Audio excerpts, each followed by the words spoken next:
Hey guys, we're here in Pompeii. We took a little tour, so I'm going to give you some of the information here. I'm going to start by saying you should take the tour. Without the tour, it's hard to get all this information nuggets that you ascertain along the way. Here we see a little area in between some theaters where gladiators would have practiced, kind of like a training school. They wouldn't have died because the trainers wanted to make them famous and to have a bragging point. So here's an area where they would have trained right behind me. Now on this side here, past the column, this is a little amphitheater that's seated about 1,000 people right here. And so we're going to come take a look quickly inside this one, and then I'll show you a bigger one that's seated 5,000. Now this is the original flooring that you're seeing right here with the marble that was there. And they had first class, second class. They did not have a third class in this one. That's something to know. A main stage for the actors, and then two entrances for the lesser known actors that would come in here. And we're going to take a look at the bigger theater in which Greek performances were played. Gladiators would not have been shown in this kind of thing in the theater that I'm about to show you, but we're going to see some original flooring. So this is the theater that I told you that could seat 5,000 people. This is the original marble that we're seeing right now. Now, unfortunately, it was bombed during World War II. So behind us, you can see it was not, it didn't remain in the condition that it once was, obviously, after bombing, and they did not restore it. So we're in the center of the Roman Forum, and there's two things here that we're going to draw attention to. One is straight back, where there was a church, and you can kind of see in the distance, maybe not, a statue of Zeus. And this is not the original one, but just his head that they replaced because they believed in superstition.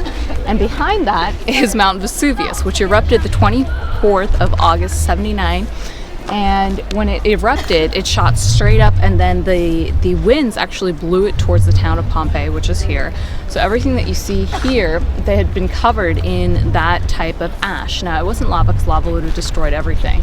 But what we do see here is some of the columns, it was not marble that was on them. They actually had bricks, and they would cover the bricks with the different types of stones to make it look a lot fancier than it actually was, which is kind of smart.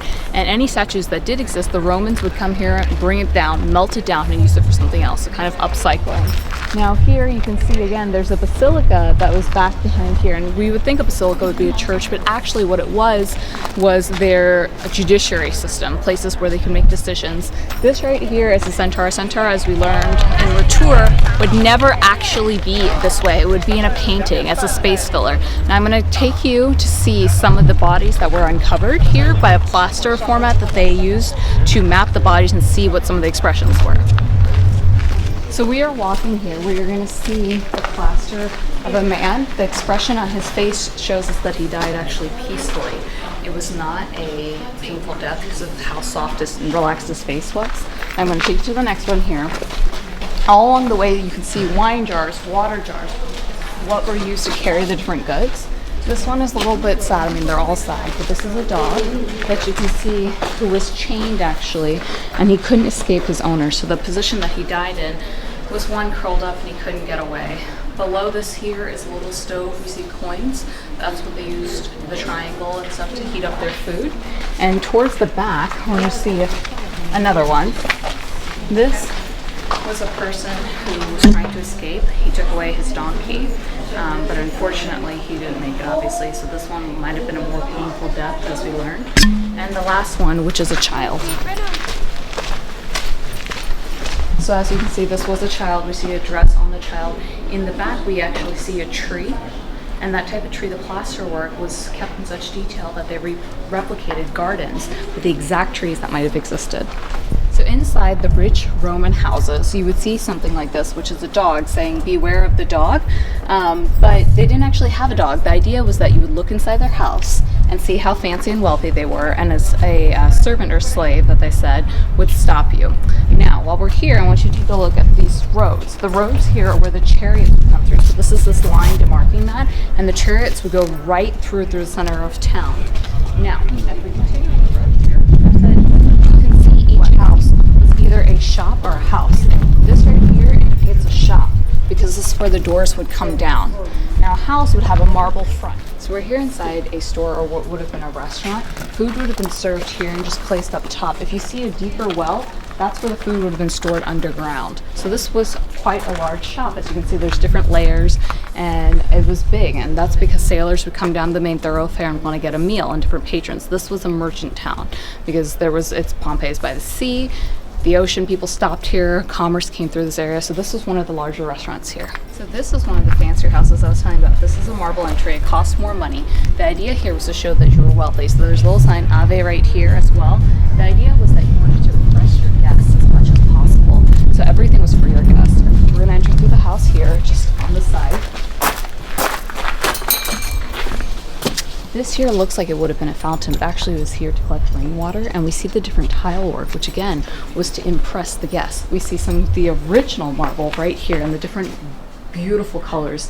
The blue color we learned came from Afghanistan, so if you had money to import from Afghanistan, obviously you were wealthy. Now you see two gardens right here in the back, again for guests, purely to show off. The side rooms were bedrooms. Bedrooms were just there to sleep in. So we're going to take a closer look at the gardens and another fresco that you can see really quick. Small bedrooms. So here's the fresco of Alexander the Great in Darius, who's right there. And this is him defeating him. This is not the actual one. The original one is now in a Naples museum to preserve it, but it is a replication of what that would have been. And again, this was to entertain guests. There were animals along the way that would surround the outer portion, and that was a conversation starter. Next, we're going to take you to a fun place, fun for some. Stay tuned to figure out what that is. So what we just walked through was actually the brothel, and many times what we were told that you could see phallic symbols throughout that would point right and left to show you where and how to get here. Now this was something that sailors would come, the pictures that you saw were depictions of kind of a menu of what they wanted, because many times people didn't speak the language. So as you can see, the beds were tiny, the Romans were small, it was stone beds so they could in and out, no pun intended, because this was a business, and this is just something that is not close to the main part of town.